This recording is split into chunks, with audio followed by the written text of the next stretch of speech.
2010 წლის ერთიანი ეროვნული გამოცდები დაიწყო აბიტურიენტები დავალებას ამ წუთებშიც წერენ. გამოცდების მიმდინარეობა განათლებისა და მეცნიერების მინისტრმა აგრარულ უნივერსიტეტში შეამოწმა. დიმიტრი შაშკინის განცხადებით პროცესი მშვიდ გარემოში მიმდინარეობს. ექსცესების შესახებ არც საგამოცდო ცენტრში საუბრობენ. გამოცდებისათვის რეგისტრაცია წელს 3500-მდე აბიტურიენტმა გაიარა. საგამოცდო პროცესს 1300-მდე მეთვალყურე და კურიერი აკვირდება. ყველა ცენტრთან მობილიზებულია უშიშროების სამსახურის და პატრულის 30 ბრიგადა. გარდა ამისა, ყველა საგამოცდო ცენტრში პუნქტია გახსნილი. საქართველოს მასშტაბით 15-მდე საგამოცდო ცენტრი მუშაობს. თბილისის ჩათვლით გამოცდები 12 ქალაქში ტარდება.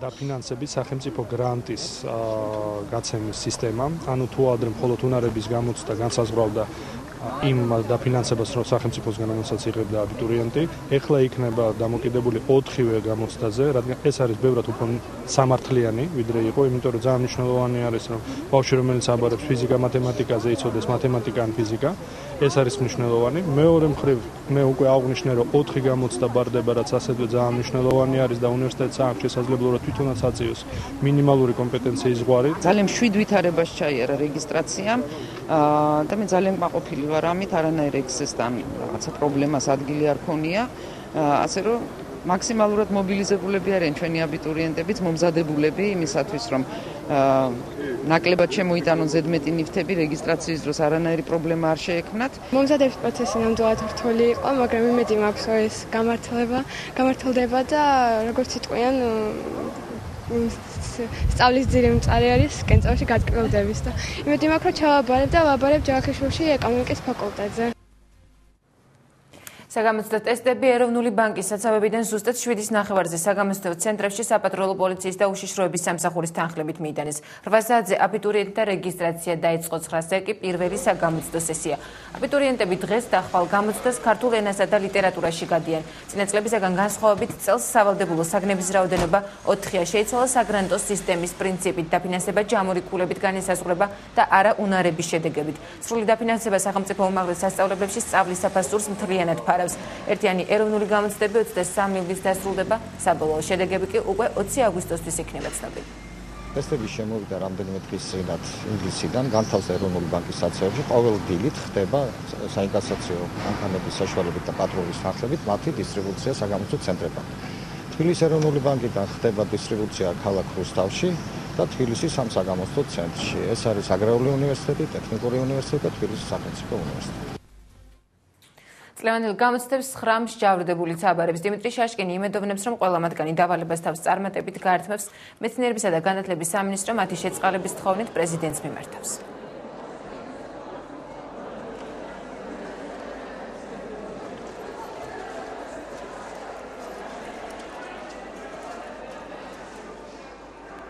საქართველოში არსებობს პრაქტიკა, რომელსაც ჩვენ გამოვიყენებთ ამჯერად, რაც თუ მსჯავრდებული ჩააბარებს ერთიან ეროვნულ გამოცდებს, ჩვენ მიმართავთ პრეზიდენტს შეწყალების თხოვნით და უკვე ამის შემდეგ პრეზიდენტზე იქნება დამოკიდებული თუ ის შეიწყალებს ამ ახალგაზრდა მსჯავრდებულებს.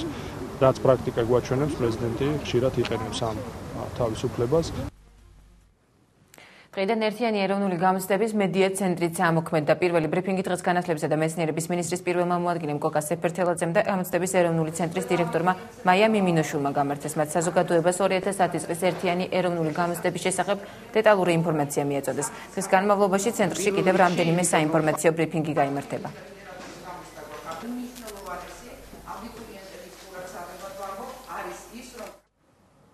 სააქციო საზოგადოება თბილავი ამშენი საქართველოს თავდაცვის სამინისტროს მმართველობაში გადადის. ამასთან დაკავშირებით დღეს პირველ საათზე თავდაცვის უწყებაში ოფიციალური განცხადება გაკეთდება.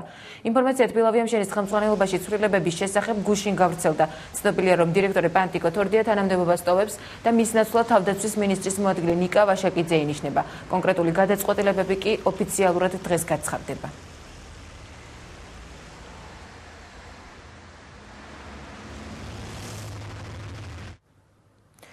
ბიუროს ხდომაზე დღეს მინისტრების კანდიდატებს მოусმენენ საკანონმდებლო ორგანოში ვერა ქობალიას, რამაზ ნიკოლაიშვილსა და ლადო ვარძელაშვილს ელიან. მათ საკუთარი პროგრამა კომიტეტებს გუშინ გააცნეს. უკვე ცნობილია, რომ ახალი მინისტრთა კაბინეტს მხარდაჭერას არ აპირებს საპარლამენტო ოპოზიცია, რომელიც აცხადებს, რომ ამ მინისტრების პასუხისმგებლობას ვერ აიღებს.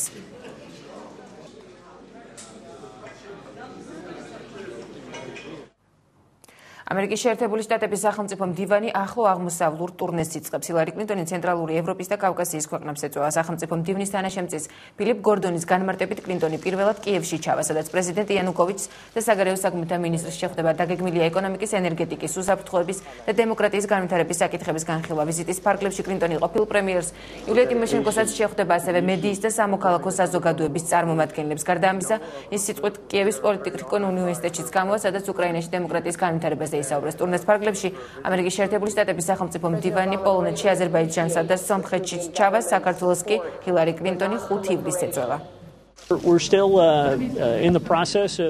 ჩვენ ახლა ჰილარი კლინტონის ვიზიტის პროგრამის დამუშავების ეტაპზე ვართ. ჯერჯერობით ცნობილია ის, რომ კლინტონი შეხვდება საქართველოს პრეზიდენტს და სხვა მაღალი რანგის პოლიტიკოსებს. კლინტონისთვის ეს პირველი ვიზიტია საქართველოში და მას ნათლად უნდა დავანახოთ მოსახლეობის მდგომარეობა. გერმანიის ფედერალურ რესპუბლიკას ახალი პრეზიდენტი ხავარდს არჩევნების მესამე ტურში გამარჯვება მმართველი პარტიის წარმომადგენელმა ქრისტიან ვულფმა მოიპოვა. ის ამ პოსტზე ჰორსტ კელერს შეცვლის. კელერმა თანამდებობა 31 მაისს მოულოდნელად დატოვა. გერმანიის ფედერალურ რესპუბლიკას ახალი პრეზიდენტი ხავს. მესამე ტურში ანგელა მერკელის მმართველი პარტიიდან 51 წლის ქრისტიან ვულფმა გაიმარჯვა. ვულფმა დეპუტატების 625 ხმა მიიღო, ხოლო მისმა მოწინააღმდეგემ იოახიმ გაუკმა 494 ხმა. 121 დეპუტატმა თავი შეიკავა, ძირითადად მემარცხენე პარტიიდან, რომელმაც ფინალში თავისი კანდიდატურა მოხსნა.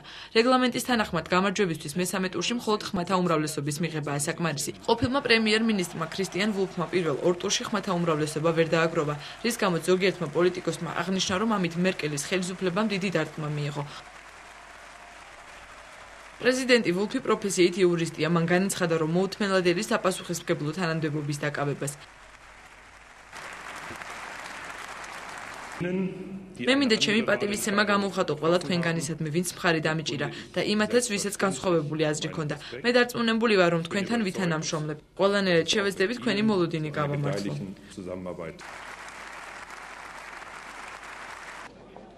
ქვეყნის კანცლერი ანგელა მერკელის სიხარულს არ მალავდა.